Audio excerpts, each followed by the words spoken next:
Yeah, so let me know what questions you have. I'm yeah, excited to help you out today. Oh, I appreciate that, Jessica. And I do have some questions because the next step would be the 3 rounds of interviews. And so I just want to get your suggestion on how to be a more effective interviewee. Yeah. Well, interviewing's hard. Have not mastered it myself, so Uh-huh.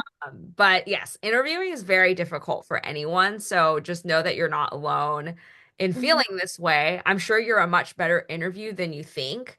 Because oftentimes, I've walked away from an interview and I'm like, wow, I just bombed that. And then I hear back and then I move on to the next stage. Or I'm like, oh my God, I just aced that interview and then I end up not getting the position. So I Yeah. think that a lot of it's also just in our head and Yeah. stuff that we can't control, You It's know, it, so I would start there in terms of being like, validating how you feel and just know that it's totally okay to, Mhm. I don't think you're probably not as quote bad of an interviewer as you say you are. And it's okay to be nervous. When you're nervous, it just means that you care. Okay. And they see that, if you walk in and you're just like answering every question, super rehearsed, no emotions, like that's not a really good interview either, Yeah. I think it's good some like I don't know when I get asked a question that stumps me I always pause and tell the person I'm like you just asked me a really hard question I'm going to need a few moments to collect my response and I think people Oh, appreciate that you know so I no one is expecting you to be perfect and I think the more you try to be perfect and yeah. overcompensate for that that doesn't really help I think people like to see that you're human because we are Mhm. human and I think it's okay to Wow. that show in your interview sometimes. Also, just ignore JoJo in the Oh my, background. your dog is so cute. um, No, yeah, that makes sense, Jessica. That was a really good advice. Whenever they do ask me questions that I have no idea, I think you're right. Just taking a step back and just being honest, like, hey, you did ask me a really hard question. Can I have some time to think about this? And I guess taking a few seconds to formulate my answer. But I would like to know, since you did go to Stanford for your master's and then going to Harvard, did you have a strategy going through these programs on how that you ace your interviews? Did you yeah, have any strategies? yeah. So I went to Yale for my master's. Stanford is where I did Oh, my research. Yeah. okay, that's right. I'm sorry. Yeah. No, no, no. I just want to clarify that. But yeah, I didn't interview for any of the master's programs I went to, but I interviewed for almost all of the PhD programs. Mhm. And it was a variety of like phone interview, in-person interview, etc. At that Yeah. time, Zoom wasn't a thing, which I think is so funny now. So Yeah. I didn't have any Zoom interviews, but I had either Oh, phone interviews or um, what is it? In-person like visits. And um, honestly, like it was funny. I think what I don't know. Like I think that I was nervous, like Harvard was actually the first place to offer me an interview. that's awesome. And it was all done over the phone. And Oh, I hadn't heard back from any other school when I was interviewing. So that was like my first, I had nothing in the bag. I was like, this is, Harvard and like all this stuff. And I yeah. was really nervous, but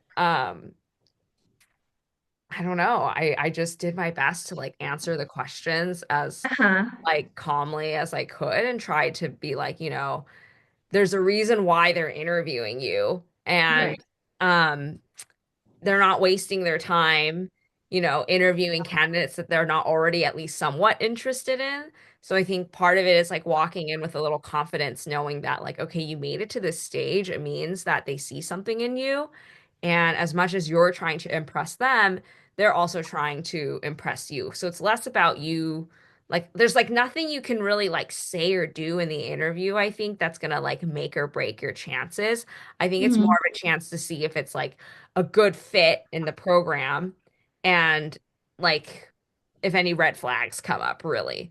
So, kind of going back to your question about if you get put in a situation where you are asked like a case study Yes. question and it's hard and like you have to think through, I would just again like take time. Like they're not going to expect you to answer. I'm sure with those kinds of questions, they give you time to like take notes or like brainstorm or something. Uh-huh. Um, but I would always just try to think of like, what is the mission of this school, like this program you're applying to? So maybe Yeah. like take some time to like read that. Like I'm a public health person. So I know that everything that I do is benefiting population health, public health, helping people, the greater good. So in every answer that I give that I have the opportunity to like highlight that that is my passion as well. Mm. So like all of your answers, like if you get stumped and you don't know what to say, just go back to like, okay, what is the school looking for and what can I do to show them in this response somehow that I match their mission, their program, you That know? makes sense. So like if you're like, oh, I don't know how to answer this case study question, it's Yeah. so hard, like there's all these different problems and I'm like, okay, but the school's mission is to, create leaders that resolve conflict in Yeah. the most peaceful way possible and benefit and help people, then Yeah. your actor should just do something to like create a situation or a solution that is the most nice, to every Yes. situation involved. And it might not be the right answer, but Right. there is no right answer usually to these questions. They just want to see how you think and Uh-huh. approach. So that's I also love another that. thing to keep in mind is that there's no such thing as a right answer to these interview questions. Yeah. Might also help ease some of those nerves as you go into the interviews. That was so helpful, Jessica. Just referring back to their own mission, and maybe that will be a good guide for me. That's great. Thank you so much for that. You did mention about the maybe like a difficult question or a red flag. In your interview experiences, what was like maybe the top two difficult questions that you were asked, and what were like the red flags that you were talking about? Like, what would they be like, oh, she's not going to be a good candidate for our program? What are the red flags, do you think? Like if they're like, do you like to do research? And your answer is no. Like it has to be pretty bad. Like I think like it'll be obvious what a red flag is in the situation. I think there's like I can't predict what that will be for your interviews, but Okay.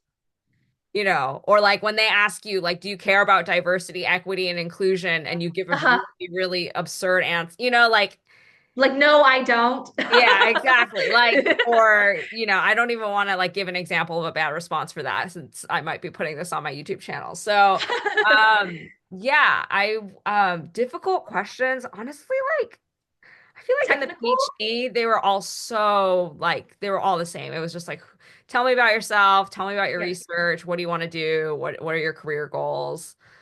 Um, I don't think I was asked anything like really strange, Difficult. honestly. Okay. Yeah. Okay, that's great. And I think also what top three advice would you give like a doctoral student to be like successful in the program, in any program they're in?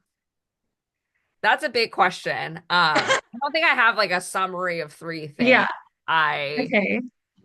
I think that's why I created this channel is Yeah. people can have a bank of all my advice that I have. So Right. this is like harder than me answering your question live right now, but I mean, I would just like slowly go through my videos. Yeah. I think it also differs. Like again, you'll be doing a more practice-based doctoral program, so that's going to be very different than the advice I would give someone for like a Right. research-heavy program. Um, Right. but I would say that my top advice that that most people don't give is I think Uh-huh. one is like I think it's really important to like still have fun and take breaks and like Uh-huh. take care of yourself or like how do I say this? Or that's really it's very easy to do that even though sometimes other people might make it seem that it's difficult. And Right. so I would just still prioritize yourself. Know Okay. that it is possible to still have fun and, have a life outside of your Mhm. doctoral program, Okay. despite what other people might say to you or despite how you might feel when you're taking classes. Right. Um, I I felt like I was like, at my happiest when I was a doctoral student because I was able to sort of like do all these fun things and still move my career forward. So That's awesome. yeah, I would enjoy that. That's one piece of advice I like to give people. What else do I like to tell people? Don't compare yourself to others. Oh, Very it's so hard. hard. Very hard. I do it all the time. Yeah, But um, everyone is on their very own specific journey. So as much as you yeah. can, try not to let that, get to you. Mhm. And a lot of this is, again, much easier said than done. And yeah, I would just and make friends. Like, I don't know, my best friends are came from my doctoral program, and Oh, I'm still in contact with them. And um oh, another big thing too, kind of sort of similar, but like yeah, really take advantage of like making collaborations when you're a yeah. doctoral student. Not Mhm. just with I think some people can get very like, okay, I'm just gonna work with my main mentor or my main advisor because they're there and you meet with them all the time and they can Right. feed you projects. But for me, I was in a situation where I actually and I think this might be, I don't know if this is as relevant for a practice-based doctoral program, but for a research Mhm. doctoral program like what I did, I, kind of ventured off throughout Boston and like partnered with like Boston Children's Hospital Oh, Research, wow. some a pediatrician at MGH and formed a bunch of different projects with these people, Mhm.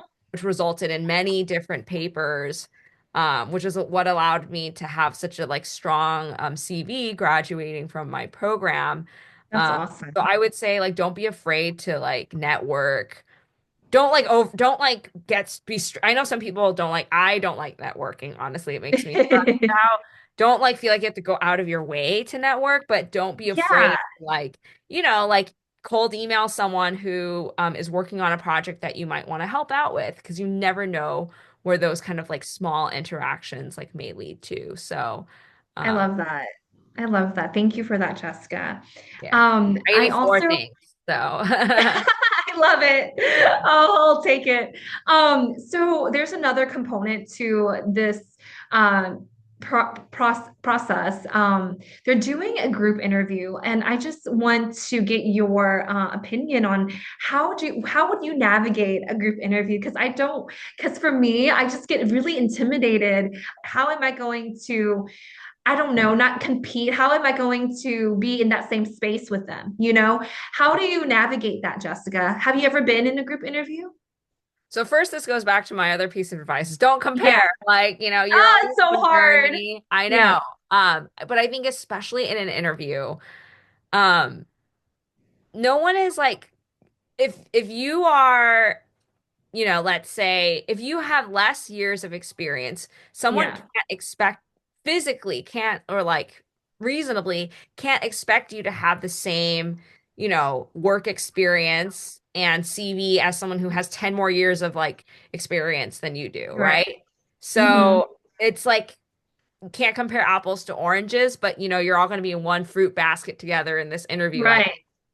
Um so I personally haven't been in like a group interview before. Hmm. But the way that I kind of think about it is like I've been to like so for PhD programs, what happens is they'll invite all of their candidates onto campus Oh, wow. for one day. And then like everyone, it's like kind of like a visit day, plus everyone does their interviews with their mentors and professors and whatever.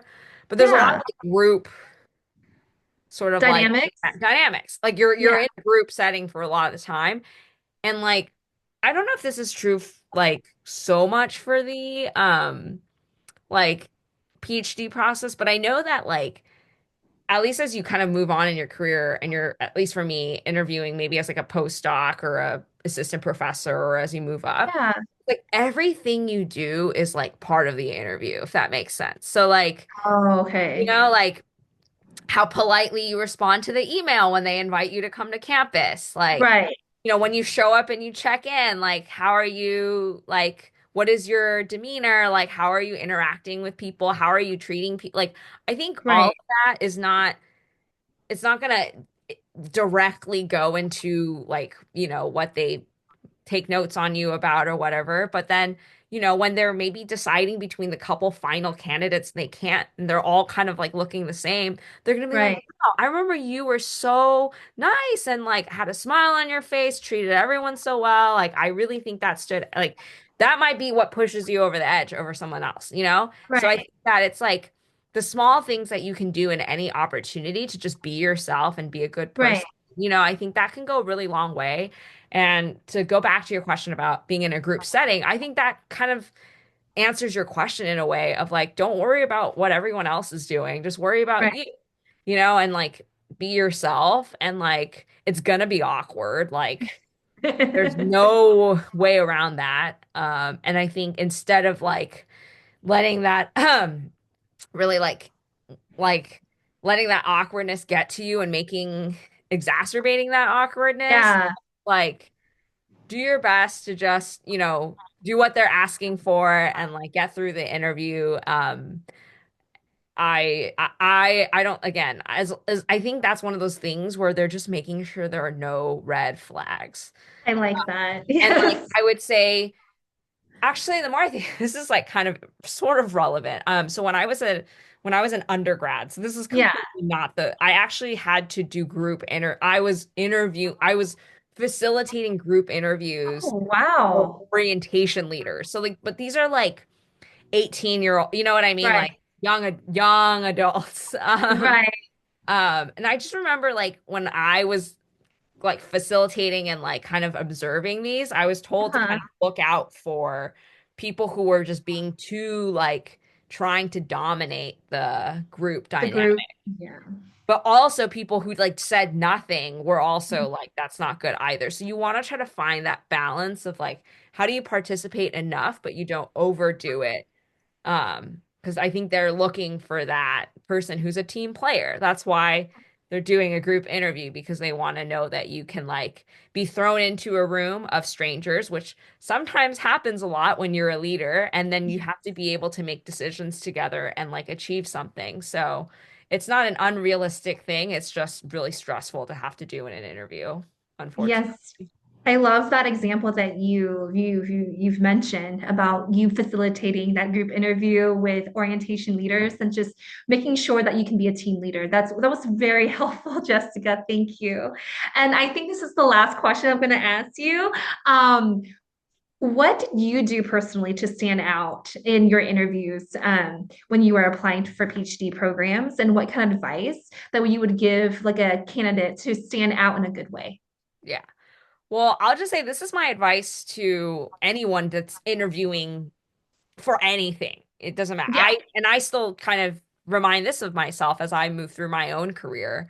But I think as cheesy as this sounds, you want to let you shine through and find ways to let that be the reason why you stand out.